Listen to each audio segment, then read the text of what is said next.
অনেক সময় হয়তো আপনারা শুনেছেন পুরনো অসুখ ফিরে আসতে পারে অনেক বছর পর। ঠিক তেমনি ছোটবেলায় ভূতের দ্বারা উপদ্রব হওয়ার পর, ভূত নামানোর পরেও সেই ভূত কিন্তু আবার আপনার জীবনে কিন্তু ভয়ঙ্করভাবে দেখা দিতেই পারে, নিজের স্বরূপ নিয়ে দেখা দিতে পারে। নমস্কার বন্ধুরা, কেমন আছেন আপনারা? বুঝতেই পারছেন আজকে একটা মারাত্মক ঘটনা নিয়ে চলে এসেছি। ঘটনাটা কিন্তু আমার শহর গুয়াহাটি থেকে থাকছে। ঘটনাটা পাঠিয়েছে, ও আমাকে বলেছে যদি আমার নাম মেনশন করো তাহলে কিন্তু বললো না যে গুয়াহাটি, আর যদি গুয়াহাটি আর সবকিছু মেনশন করো তাহলে তুমি আমার নামটা মেনশন করো না। তো আমি অনামিকা বলে বলছি, কারণ কেন বলছি সেটাও আমি বলছি। আচ্ছা, যারা এরকমই অনামিকার মতো আমার সঙ্গে ঘটনা শেয়ার করতে চাও এবং নাম প্রকাশে অনিচ্ছুক হলেও তোমরা আরামসে পাঠাতে পারো, আমি অনামিকা নামে শেয়ার করি। আর জানো যে এত বছর ধরে তো শেয়ার করছি, কোনোদিনও কিন্তু নাম বা ঠিকানা কোনোদিনও কোনো কিছু প্রকাশ হয় না। তুমি নির্দ্বিধায় পাঠিয়ে দিতে পারো, কিন্তু কোথায় পাঠাবে? আমাদের হোয়াটসঅ্যাপ নাম্বার 8011006740, নতুবা আমাদের মেইল আইডি কথায় গল্প @gmail.com, নতুবা আমাদের ফেসবুক এবং ইনস্টাগ্রাম হ্যান্ডেল কথায় গল্প নামে, সেখানে পাঠাতে পারো। তো আজকের গল্পটা একটু বড় আছে, মানে অনামিকা ছোটবেলা অ্যান্ড অলসো বিয়ের আগের মুহূর্তটা সে কিন্তু আমার সাথে সামনে তুলে ধরেছে। সবকিছুই আজকে তোমাদের সামনে তুলে ধরবো এবং রিকোয়েস্ট করবো যাদের শুনতে একটু প্রবলেম হচ্ছে, প্লিজ মানে হেডফোনটা একটু ইউজ করুন, তাহলে হয়তো ক্লিয়ারলি আপনারা শুনতে পারবেন। হেডফোন ইউজ করতেই পারেন বেটার সাউন্ডের জন্য, ঠিক আছে? তো না আর দেরি করবো না, যেহেতু বললামই আমার শহর গুয়াহাটির থেকে। তো গুয়াহাটির অ্যাকচুয়ালি কোন জায়গা আমি বলবো না, কিন্তু ওই জায়গা দিয়ে জানো তো আমি স্কুলে যেতাম, এবং আমি আমার মায়ের যখন একটা ঘটনা শেয়ার করি, মানে আমার বোন হওয়ার সময়, তখন কিন্তু আমি একটা পার্টিকুলার জায়গার কথা বলেছি। ওইটাও কিন্তু আমার স্কুলের রাস্তায় পড়তো, আমি যে স্কুলে পড়তাম ওই স্কুলের রাস্তায় পড়তো, হ্যাঁ। এবং সেখানে কিন্তু আমি বলেছিলাম আমার একজন সিনিয়র কিন্তু শুনেছিলাম পজেস হয়েছিল ওই মাঠ দিয়ে আসার সময়। তো অ্যাকচুয়ালি যেই জায়গাটার কথা বলছি সেটা হলো বিলপাড়, অনেকেই হয়তো জানো। ইনফ্যাক্ট সেখানে কিন্তু আমার কাকিমুনির বাবার বাড়ি, আমার আরেক কাকিমুনি ওখানে থাকে, আমার বন্ধু বান্ধব প্রচুর আছে ওইখানে। অ্যান্ড বিশ্বাস করে জানো তো, ছোটবেলায় আমার মা বাবু কিন্তু বলতো, মানে রাত্রেবেলা বিলপাড় দিয়ে আসতে দিত না। যদিও প্রচুর লোক কিন্তু থাকে, আগেও থাকতো এখনো থাকতো, কিন্তু একটা গা ছমছমে পরিবেশ সে ছিল। সেটা কিন্তু আমার বান্ধবীরাও বলতো, মানে ওর মারা বলতো যে না একটু ঘুরতে পড়তে যাও, বিলপাড়ের রাস্তা দিয়ে যেতে হবে না, মানে আমাদের একটা গোশালার রাস্তা আছে সেদিক দিয়ে ঘুরতে পড়তে যেতে বলতো। তো সবাই যে সবকিছু দেখেছে সেটা না, কিন্তু কেউ কেউ মানুষ, কোনো কোনো মানুষকে কিন্তু তারা দেখা দিয়েছে। ইনফ্যাক্ট আমার মনে আছে সেখানে আমি স্কুলে যাওয়ার সময় দেখি পুলিশে পুলিশ। তো স্কুল থেকে আসার সময় মানে কানাঘুষোই শুনেছিলাম, আই এম নট শিওর, কিন্তু এটা হতেই পারে কারণ আমার বাবুও সেটা কনফার্ম করেছিল যে কোনো লাশ পাওয়া গেছে। মানে বুঝতেই পারছো কেমন আর কি। তো আমি পার্টিকুলার জায়গাটার কথা বলছি না, কিন্তু গুয়াহাটির মানুষ বুঝেই গেছে আমি কোন জায়গার কথা বলছি। তো আমার স্কুলের যাওয়ার রাস্তাটা ওটাই ছিল। তো আমরা তো দিনে দিনে যেতাম, দিনে দিনে আসতাম। তো কি হয়েছে, ওর টিউশনটা, ও কিন্তু আমার স্কুলেরই স্টুডেন্ট, হ্যাঁ, আমি যে স্কুলে মানে বেঙ্গলি গার্লসেরই স্টুডেন্ট ছিল, আমার জুনিয়র ডেফিনেটলি। আর ওই দরুনেই আর কি বলে না, মানে গৌহাটির দিদি ভাই ঘটনা শোনাচ্ছে, তো ওয়াই নট আমিও শোনাই। তো আস্তে আস্তে জানা গেল যে আমার বোনেরও পরিচিত, বোনেরও জুনিয়র ছিল ও, কিন্তু বোনের পরিচিত আর কি। যাই হোক, আস্তে আস্তে যেটা হয় আর কি। তো বলছি আমার টিউশন কিন্তু দিদি ওই দিক দিয়ে আমরা যেতাম, হ্যাঁ। তো ঠিক আছে, তো কোনো সময় বুঝে আমি আমি আর আমার এক বান্ধবী যেতাম। অনেক সময় দেখো ওর শরীর খারাপ থাকলে আমি একা একাই যেতাম, আর দেখো স্কুলে যেতাম আসতাম প্লাস টিউশন যেতাম। যেমন দেখো, তুমিও হয়তো শুনেছো ওই জায়গাটার ব্যাপারে, কিন্তু মানে আমাদের তো ওখান দিয়ে যাতায়াত করতে হতো, তো ভয় পেলে তো চলবে না, আর আমরা ইউজ টু হয়ে গেছিলাম। আচ্ছা, হতে পারে আমরা তো দেখিনি, অন্যজনের সঙ্গে হয়েছে, আমাদের সঙ্গে তো নাও হতে পারে। কিন্তু ওইখানেই ঘটলো একটা বিপত্তি। সেদিন কি হয়েছিল, ওর পিরিয়ডস এর মধ্যে, ও হ্যাঁ আরেকটা কথা ও আমাকে বলতে বলে দিয়েছে যে এটা অবশ্য আমার মাও করতেন, সেকেন্ড দিন হলে না টিউশন থাকলেও টিউশন আমার মা কিন্তু যেতে দিতেন না। সেম উইথ অনামিকা। বলছি আমি সেকেন্ড দিনে কিন্তু পিরিয়ডস এর সেকেন্ড দিনে আমার মা যেতে দেয়নি, মানে তোমার সপ্তাহে 2 দিন ছিল টিউশনটা, হ্যাঁ। তো যখন ওর 5 নম্বর দিন, তখন বলছে 5 নম্বর দিনে তো কোনো প্রবলেম নেই, বাট ওর কিন্তু পিরিয়ডস ছিল, শেষ হয়ে গেছে তা না।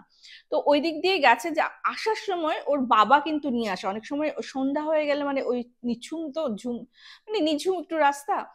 আর তোমার ইয়েটা সময়টা পুজোর পর আর কি, হ্যাঁ। তো নট নর্থ ইস্টে খুব তাড়াতাড়ি সন্ধ্যা হয়ে যায়, স্পেশালি বলছি পুজোর পর, যখন কালী পুজো বগেরা হয়ে গেছে। তো সেদিন না ওর বাবা কোনো একটা কারণে বলেছিল আজকে উনি যেতে পারবেন না, তুই একটু ম্যামকে বলে একটু তাড়াতাড়ি আর কি ছুটি দিয়ে চলে আসবে আর কি, চলে আসবে। ঠিক আছে। কিন্তু ওই বলে না পড়াতে পড়াতে দেখবে ফ্লো একটা, মানে ধরো ম্যাথ বোঝাচ্ছে বা কোনো সায়েন্সের কোনো কিছু বোঝাচ্ছে, হুম, তো হয় না যে মিডিলেও ইন্টারাপ্টও করতে পারছে না, তো আলটিমেটলি ওই ধরো 5টা 5:30টার বেজে গেছে। 5টা 5:30 কিন্তু ওরকম কোনো সন্ধ্যা নেই। কিন্তু ওই রাস্তাটা, যেই রাস্তা দিয়ে ও আসে না, অনেক সময় হয়তো এক দুটো মানুষ থাকে, আবার থাকেও না। আর আমি ঘটনাটা মানে ওর বিয়ে হয় ধরো 2006-7-এ, আর ও যখন ক্লাস 7-8-এ পড়তো, তার মানে ধরো ওই কত হবে, 96, 95, 96-এর কথা বলছি। হ্যাঁ, সন্টার কথা মনে রাখো। তো তখন যারা আর কি গুয়াহাটির ওই রাস্তাটার কথা বুঝেই গেছো তোমরা, আমার কথায় এগ্রি করবে যে অত মানুষজন কিন্তু ওই সময় থাকতো না। হ্যাঁ, এক দুটো মানুষ থাকতো। তো ওই দিনটা আস্তে আস্তে না, যেহেতু একটু মানে ঠান্ডা ঠান্ডাও পড়ছে, আর তখন তো ঝপ করে মানে কালী পূজার সঙ্গে সঙ্গে কিন্তু আমাদের ওখানে ঠান্ডা পড়া শুরু হতো। এখন তো আর সবকিছুই চেঞ্জ হয়ে গেছে, কি বলবো আর। আর একটু ঠান্ডা ঠান্ডা লাগছে, মানুষজনও কম। তখন ওটা একটু গা ছমছম অ্যান্ড ডেফিনেটলি শুনছান, আর আমরা অলরেডি ওই জায়গাটার ব্যাপারে এত কথা শুনে রেখেছি, একটু গা ছমছমে ভাবছিল। তো তথাপিও কিছু ইয়ে করেনি। বলছে আমি এসছি, আসার পর আমার শরীরটা খারাপ করা শুরু করে, আমার না খালি বমি পায়, হ্যাঁ খালি বমি পায়। তো অনেক সময় পিরিয়ডস হলে দেখো অনেকের কি হয়, মানে হরমোনের জন্য পিরিয়ডস এর আগে একটা খেতে ইচ্ছে করে না, ভমিটিং টেন্ডেন্সি আসে। আর যেহেতু ওর পিরিয়ডস চলছে, তো মা ভেবেছে হয়তো পিরিয়ডস এর জন্য ওই যে একটা কেমন কেমন আর কি হতে থাকে না, ওইটাই হচ্ছে।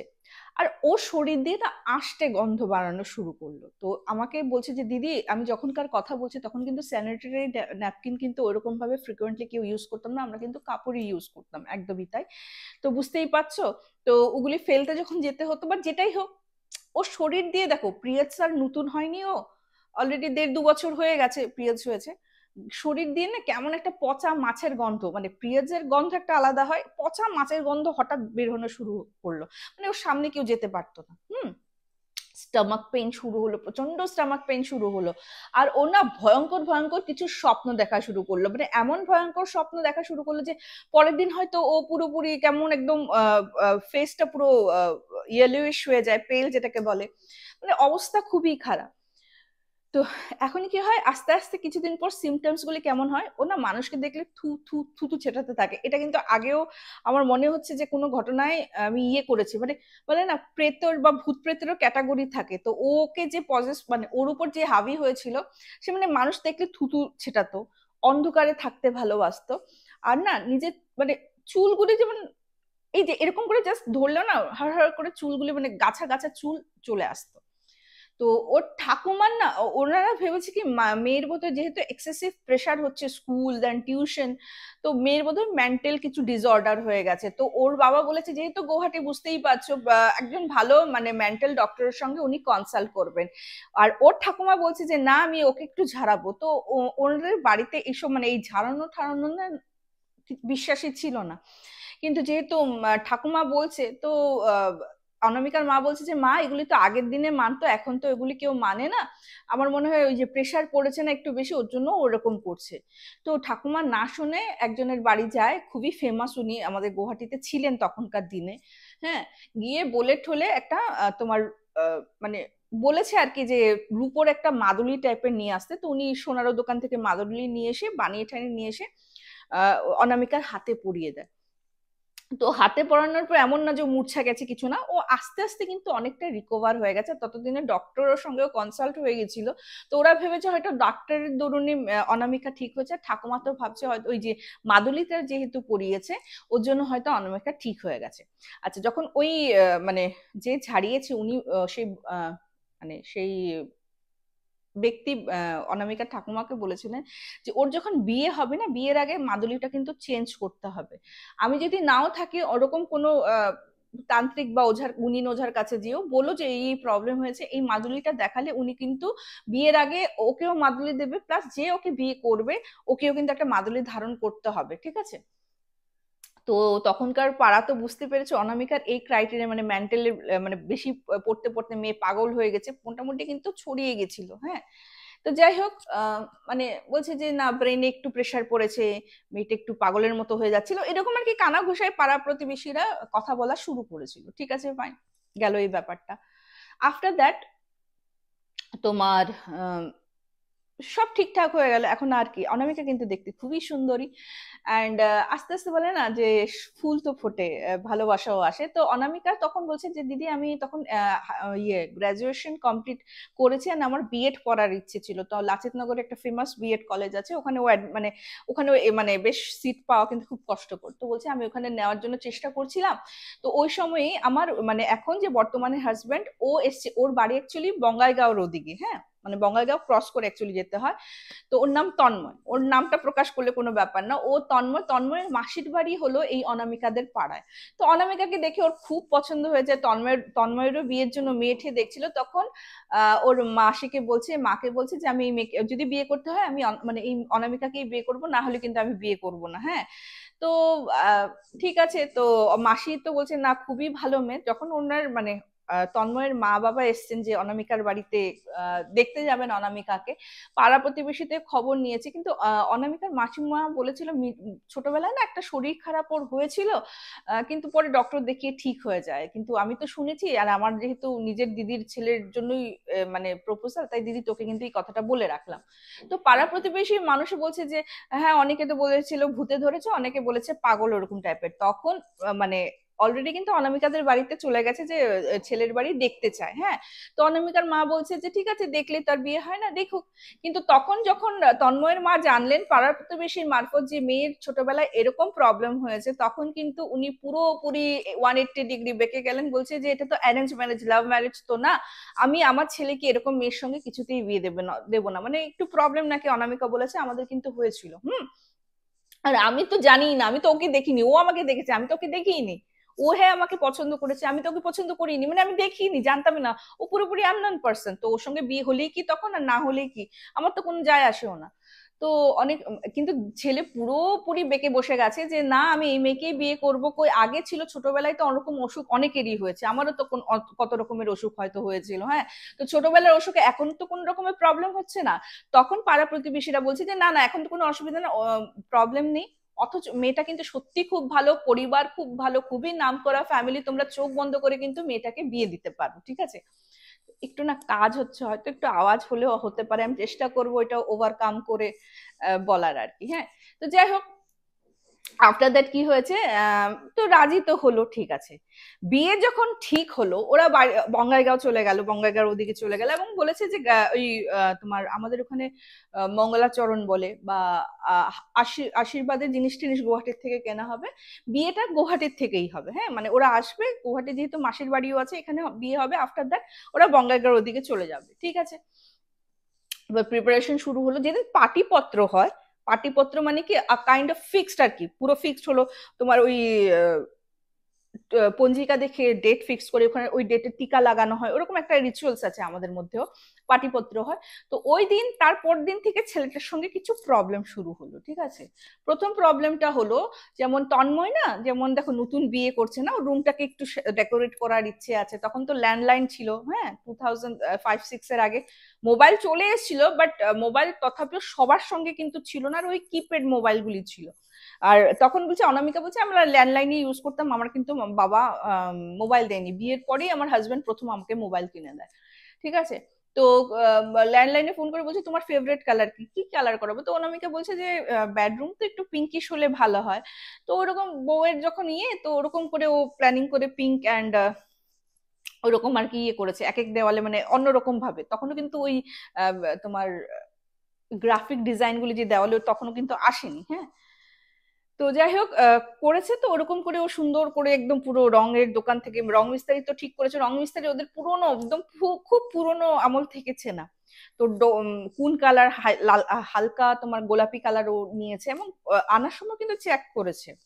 তো রং মিস্ত্রিকে বলেছে যে এই কালারটা দিয়ে এরকম এরকম করে, তো বলতে ঠিক আছে ফাইন। ও মা, বিকেল বেলা এসে দেখি পুরো ঘর পুরো কি বলবো bluish, dark blue, midnight blue. আর ওর মা না মুখ থমথমে, বলছে কি হয়েছে, বলছে নতুন বিয়ে করে আনবি, তুই কালো কালার কেন চুজ করছো, কেউ কালো ঘর রং করায় নাকি। অ্যাকচুয়ালি ওটা কালো কালার ছিল না, মিড নাইট ব্লু যে ওই কালারটা ছিল। তো বলছে আমি তো গোলাপি কালার আনছি, হ্যাঁ আনাইছি, আমি নিজে দেখে আনছি, কালো কালার কেন আনবো মা। তো বলছি তুই যা কি আমাকে তো ইয়ে মানে যে মিস্ত্রি আমি ওকে নাও করছিলাম, তো বলছে না দাদাবাবু তো নিজেই দিয়ে গেলেন, উনি বলে চেক করে আনছেন, আমাকে বললো এই কালারটা দিয়ে মানে যা আছে ওই কালারটা দিতে। তো গিয়ে দেখে মানে পুরোপুরি ঘর রং না হলেও মোটামুটি পুরো মানে আধা বেশি তো রং হয়েই গেছে। তো তখন উনি বলছে যে এই কি কালার, বলছে আপনি যেই কালার আনছেন, বলছে আমি তো গোলাপি কালার আনছি। তো বলছি না মোটেও না, আপনি যেই কালার আনছেন এই দেখেন, তো দেখে ডিব্বা সেম ওই নাম করা পেন্টের ডিব্বা। তো বলছে যে এটা কি করে হলো, অথচ ওরা যখন মানে আমাকে দিতেছিল তখন আমি রিচেক করছি এটা গোলাপি কালার। তো যাই হোক এই গেল, তারপর আবার ওরা চেঞ্জ করে আবার ঠিকঠাক করছে আর কি ব্যাপারটাকে। তো তখন আলটিমেটলি গোলাপি কালার হয়নি, অন্য একটা কালার ওরা করিয়ে দিয়েছে, ঠিক আছে ফাইন গেল। তন্ময়ের এখন কি হয়েছে, রোজ দিন রাত্রেবেলা যখন ঘুমায় না, ওর ঘুমটা ঠিক ধরো 1টা 2টোর সময় ভেঙে যায়। কিভাবে ভাঙে, মনে হয় কি ওর ভূমিকম্প হচ্ছে। তো আসামে মানে ভূমিকম্প আসা হচ্ছে নর্মাল থিং, হ্যাঁ। তো পরের দিন সকালে যখন বলছে মা কালকে রাত্রে আবার ভূমিকম্প আসছে না, তো বলছে না কই না তো, আমরা তো টের পাইনি। বলছে না তোমরা হয়তো ঘুমাচ্ছি না 1টা 2টা, বলে 1টা 2টা 1টার সময় তো আমি ওয়াশরুমে গেছি। আর ঘুম থেকে একবার উঠলে তো আমি পট করে আমার ঘুম আসে না, আমি জায়গায় ছিলাম কোথায়, না তো কোনো রকমের ভূমিকম্প তো হয়নি। তো এরকম করে করে না তন্ময়ের সঙ্গে বেশ কিছু প্রবলেম হওয়া শুরু করলো। তারপর যেমন দেখো ছেলে মানুষ কাজে ঠাজে যায়, তো ওর বাইক নিয়ে যায়। একদিন কি হয়েছে, বাইক এমন ভাবে স্কিড করেছে না, না ওটার মধ্যে মানে রাস্তায় বালি ছিল, অনেক সময় বলে বালি পড়লে স্কিড করে যায়, বা ওই টিপি টিপি বৃষ্টি পড়লে নাকি তখন মানে রাস্তাটা একটু স্লিপারি হয়ে যায়, তখন নাকি বাইক স্কিড করতে পারে। শুকনা খটখটে রাস্তার মধ্যেও কিভাবে স্কিড করলো আজও জানে না। আর ভগবানের অশেষ কৃপা যে কিছু ভাঙেনি, কিন্তু পুরোপুরি ছিঁড়ে গেছে, হ্যাঁ। ওরা কিছু বুঝতে পারছে না, ওর মার না মনে কোথাও না কোথাও কু ডাকছে যে ছেলেটা জবের থেকে বিয়ে ঠিক হয়েছে তবের থেকে ছেলেটা কিন্তু এরকম প্রবলেম ফেস করছে। তো যখন এইসব বয়োজ্যেষ্ঠদের সঙ্গে আলাপ আলোচনা করলো, পাড়া প্রতিবেশীর সঙ্গে আলাপ আলোচনা করলো, তখন বললো যে দেখো বিয়ে ঠিক হলে ছেলে মেয়ে, শুধু মেয়ে না ছেলেদেরও কিন্তু অনেক রকমের অনেক মানে উপরি হওয়ার দৃষ্টি রাখে আর কি, থাকে। তো হতে পারে যে ওটার জন্য হতে পারে তুমি একটা কাজ করো, তোমার ছেলের জন্য কিন্তু একটা মাদুলি মানে ঝাড়িয়ে একটা মাদুলি নিয়ে নাও। তো তন্ময় এসব মানতেন, এবং কোথাও না কোথাও ওনারও না প্রচন্ড মানে এই যে রং এতবার উনি চেক করে নিয়ে আসলেন রংটা কি করে চেঞ্জ হলো, ভূমিকম্প হওয়া, অ্যান্ড অলসো মাঝে মধ্যে দুঃস্বপ্ন দেখা, যেটা হয়তো বলেন একটা সুন্দর একটা মানে একটা ওনার পছন্দ করা মেয়ের সঙ্গে ওনার বিয়ে হবে। তো এটা তো খুশির কথা, উনি দুঃস্বপ্ন কেন দেখবেন, হ্যাঁ। মানে কোনো এমন স্বপ্ন দেখতেন যেটা হয়তো গায়ে কাটা দেবে, কিন্তু ওটার সঙ্গে বিয়ের সাথে কোনো মিলই নেই, ঠিক আছে গেল। তো তন্ময় বাবুকে নিয়ে গেলেন, নিয়ে যাওয়ার পর ওনাকে পুরো ঝাড়ানো ঠাড়ানো হলো। ঝাড়ানো ঠাড়ানো হওয়ার পর তোমার ইয়ে বলছে যে যে আর কি গুনিন ঝাড়িয়েছে, তো বলছে যে এরকম ওকে তো একটা মাদুলি দিয়ে দিয়েছি, কিন্তু এখন ওর উপর যার নজর ছিল, হ্যাঁ ওর উপর একটা দৃষ্টি আছে, একটা হাওয়া আছে, উপরি হাওয়া, কোথার থেকে লেগেছে আমি জানি না। তো কিন্তু ওর যার সঙ্গে বিয়ে হচ্ছে ওকেও কিন্তু একটা মাদুলি ধারণ করাতে হবে, হ্যাঁ। তো যেভাবে হোক তোমার বৌমার মানে উঠবি বৌমাকে এই মাদুলিটা ধারণ করাতে হবে। তো বলছে ঠিক আছে কোনো ব্যাপার না, আমার তো বোন থাকেই গুয়াহাটি, আর এখান থেকে কত দূর পাঠিয়ে দেবো। তারপর বলছে কি হ্যাঁ এটা তো করবেই, প্লাস মানে তোমার বৌমাকে একটু সাবধান করে দেবে, কারণ যেহেতু ওকে আমি প্রোটেকশন দিয়ে দিয়েছি, রাগের চোটে কিন্তু ওকে হার্ম করতে পারে, একটু বৌমার মায়ের সঙ্গে কথা বলো যে ওকে যাতে একটু সাবধানে রাখে। তো ঠিক আছে, ওরা তো এইভাবে ফোন করেছে। ফোন করার পর ইয়েকে বলছে যে মানে অনামিকার মাকে ওনার উডবি শাশুড়ি বলছে যে বিয়ান আমি না অনামিকার জন্য একটা মাদুলি পাঠাইছি, আমার ছেলেকেও দিয়েছি, বিকজ ও বিয়ে তো মানে একদম কাছাকাছি, বলে না বিয়ের সময় অনেক সময় নজর লাগে, উপরি হাওয়ার ইয়ে থাকে। তো তন্ময়ের সঙ্গে একটু উল্টাপুল্টা হচ্ছিল বলে ওকে দিয়েছি। তো যে যে আর কি ওকে মাদুলিটা দিয়েছে উনি সত্যি কথাই বলেছে, বলেছে যে মানে তোমার হবু বৌমাকে দিয়ে দিও, না হলে ওর উপর কিন্তু হার্ভি হতে পারে। তখন না ইয়ে অনামিকার মা বলছে যে আমার না শাশুড়ি মাও এরকম একটা কথা বলেছিল, মানে অনামিকারও একটা মাদুলি আছে, বলেছিল বিয়ের আগে মাদুলিটা চেঞ্জ করতে, চেঞ্জ করে অনামিকাকে একটা মাদুলি দিতে, এবং যার সঙ্গে বিয়ে ঠিক হবে তাকেও দিতে। আর আমি না এসবে না, আমি একটাতে আমি এগুলি বিশ্বাস করি না। আর আমি না মাথার থেকেও বেরিয়ে গেছে, হ্যাঁ জিনিসটা নেই, অথচ ওর হাতে কিন্তু এখনো মাদুলিটা আছে। তো তখন বলছে আচ্ছা এই কথাটা তো আমি জানি না, জানতাম না। তো যাকে আমি আমার ছেলেকে দেখিয়েছি ওনাকে একবার আমি বলি হ্যাঁ এইসব কথা, আপনি একটু কথা বলবেন বিয়ান। তো বলছে হ্যাঁ ঠিক আছে বলবো। তো ওই গুণিন ওঝার বাড়ি উনি আবার গেছেন, গিয়ে ওখান থেকে ওনার ল্যান্ডলাইন থেকে অনামিকাদের বাড়ির ল্যান্ডলাইনে ফোন করা হলো। তো অনামিকার মা তখন গুণিন ওঝাকে সব কথা খুলে বললো যে এরকম এরকম বলেছিল, হাওয়া লেগেছে, অনামিকার এই সিমটমস হয়েছিল। তারপর যাই হোক মাদুলি দেওয়ার পর কোনো রকমের প্রবলেম হয়নি। তখন গুণিন ওঝা বলল যে আপনার কিন্তু মানে শাশুড়ি ঠিকই ধরেছিলেন, আর ওরা কিন্তু মানে মাদুলি দিয়েছে বলে হয়তো আপনার মেয়ের উপর হাবি হতে পারে না, কিন্তু ওরা কিন্তু আপনার মেয়েকে ছেড়ে যায়নি। তো ওরা তো ভয় পেয়ে গেছে এই কথা শুনে, তো বলছে না না ভয় পাওয়ার কিছু নেই, এই মাদুলিটা যেমন ওকে প্রোটেক্ট করেছে, এখনো মানে আমার দেওয়া মাদুলিটা ধারণ করতে বলুন, ওটাকে প্রোটেক্ট করবে। প্লাস ছেলেটাকে তো দিয়েই দিয়েছি। তো বলছে আমি তো জানতাম না, ওকে কিন্তু এই মাদুলির সঙ্গে আরেকটা জিনিস ধারণ করতে হবে, আমি দিচ্ছি। তো উনি একটা শেকড় পাঠান, হ্যাঁ, শেকড় পাঠানোর পর বলছে একবার বিয়ে হয়ে গেলে কিন্তু আর কোনো রকমের প্রবলেম হবে না, কিন্তু বিয়ের আগ অব্দি এদেরকে একটু সাবধানে রাখবেন, স্পেশালি অনামিকাকে কিন্তু একা কোথাও বেরোতে দেবেন না। ওরকম যেখানে শ্মশান রাস্তা, মানে একটা তো কি বলবো, একটা টেন্ডেন্সি আছে না বিয়ের আগে আইবুড়ো ভাত, তো বলছে আইবুড়ো ভাত এখন খাওয়াতে হবে না, লাগে বিয়ের পর ওরা জোড়াই খাওয়াবে, কোনো দরকার নেই। কারণ যেখানে শ্মশান আছে, যেখানে কবরস্থান আছে, ওইসব রাস্তা দিয়ে কিন্তু অনামিকাকে যেতে দেবেন না। তো ওরা নাকি খুব রেস্ট্রিকশন, মানে রেস্ট্রিকশনে রেখেছিল অনামিকাকে। তো অনামিকা বলেছে অনেকে মানে আমাদের এখানে তো আইবুড়ো ভাত বলে না, আমাদের এখানে না বিয়ের আগে আর কি খাওয়ার একটা রিচুয়ালস আছে আর কি, খাওয়ানো। তো এটাকে অ্যাকচুয়ালি হয়তো আইবুড়ো ভাতই বলে, কিন্তু আমাদের ওখানে আইবুড়ো ভাত বলে না, এখন ওটাকে কি বলে আমি জানি না, বাট আমি এখানে এসে আইবুড়ো ভাতের নামটা শুনেছি। তো যাই হোক, বলছে অনেক রিলেটিভ কিন্তু রেগে গেছিল আমাদের উপর, যে বেশি বেশি হয়তো ভালো মানে মেয়ের বিয়ে হচ্ছে এত ভালো ঘরে, তাই একটু দেমাগ, তাই মেয়েকে খাওয়াতে ই করছে না, মানে ওরা অন্যদিকে ভেবেছে হয়তো মেয়ের উপর টুকটাক করবো ওরকম টাইপের আর কি। তো যাই হোক, পরে যদিও সবাইকে বিয়ের পর বলেছে যে এরকম এরকম বলেছিলেন আর কি। তারপর যেহেতু অনামিকার সঙ্গে অলরেডি ছোটবেলায় এই কথাটা মানে এই জিনিসগুলি হয়েছে, এটা তো সবাই জানে না মোটামুটি। তো বলছে না না ঠিক হয়েছে, আমরা ভুল বুঝেছিলাম, তোমরা যদি আগে বলে দিতে এরকম ভুল বুঝতাম না, মানে একটু রাগ ছিল রিলেটিভরা যে মেয়েকে খাওয়াতে দিল না আমাদেরকে। তো যাই হোক, অনামিকার তো এই ঘটনা এখানেই শেষ হলো। তো সত্যি বলছি কি, যেটা আমি সবসময় বলি যে বড়রা মানে আমাদের বয়োজ্যেষ্ঠরা যা বলেন তা কিন্তু এমনি এমনি নয়, যথেষ্ট কারণ থাকে। আহ আমরা হয়তো কখনো কখনো ওটাকে গুরুত্ব দেই না, না, কিন্তু গুরুত্ব দেওয়া উচিত। দেখো হালকা যদি ওদের শান্তির জন্য কিছু টুকটাক পরেও নেই, তাতে ক্ষতি কি বলো? আমি বলছি না যে মানে সবাইকে মানে ওরকম ভাবে, অনেকে তো আছে দেখো, সবাই তো আর অথেন্টিক নয়, বাট যেখানে আর কি অনেক দিন ধরে সেই রিলেশন আছে, মানে যেমন ওই ঠাকুমা যে ওঝার থেকে এনেছিল, ওনার সঙ্গে কিন্তু ওনার প্রচন্ড অনেক দিনের রিলেশন। ইনফ্যাক্ট নজর লাগলে নাতি নাতনিদের নাকি ওনাকে ওনার কাছেই নিয়ে যেতেন ঝাড়াতে আর কি। তো অনেকেই কিন্তু ওনার কাছে যেতেন, যার কথা বলছি আমি, হ্যাঁ। ইনফ্যাক্ট আমার ঠাকুমাও যেতেন। তো অনেকেই বুঝতে পেরে গেছো, যারা গুয়াহাটির, অনেকেই তো গুয়াহাটির আছো, আসামের আছো, বুঝতে পেরে গেছো গুয়াহাটির আমি কার কথা বলছি। তো যাই হোক, এরকম ছিল অনামিকার একটা ঘটনা। কেমন লাগলো? একটু সাবধানতা সকলেরই মেনটেন করা উচিত। আখিরে যদি আমরা এত সব বিপদ থেকে বেঁচে যাই, তো ফায়দা তো আমাদেরই। তো কমেন্ট সেকশনে কমেন্ট করো। আর একটা কথা তো বলতেই ভুলে গেছি, যে আমরা কথায় বলবো ভূতরে স্টেশন, আমরা কিন্তু কোনো রকমের অন্ধবিশ্বাস বা কুসংস্কারকে প্রশ্রয় দিই না। ঘটনাগুলিকে যদি বিশ্বাসযোগ্য বলে মনে না হয়, সেক্ষেত্রে প্লিজ গল্প ভেবে নিয়ে নেবেন। কারণ আমাদের মেইন উদ্দেশ্য আপনাদের ছোটবেলা সেই নস্টালজিক ফিলিংটা ফিরিয়ে দেওয়া।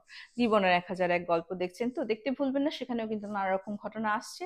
আহ আপনারাও পাঠাতে থাকুন, ওয়েট করে আছি। আর সাবস্ক্রাইব করতে ভুলবেন না, লাইক বাটনটা প্রেস করতে ভুলবেন না। কে কোথা থেকে দেখছেন সেটা তো জানান। আমরাও তো জানি কথায় গল্প কত দূর দূর অব্দি পৌঁছাতে পেরেছে। শেয়ার করুন সকলের সাথে। তো চলুন আজকে এপিসোডটা আমি এখানেই শেষ করছি। খুব তাড়াতাড়ি দেখা হবে। Till then, bye bye, see you soon. নমস্কার।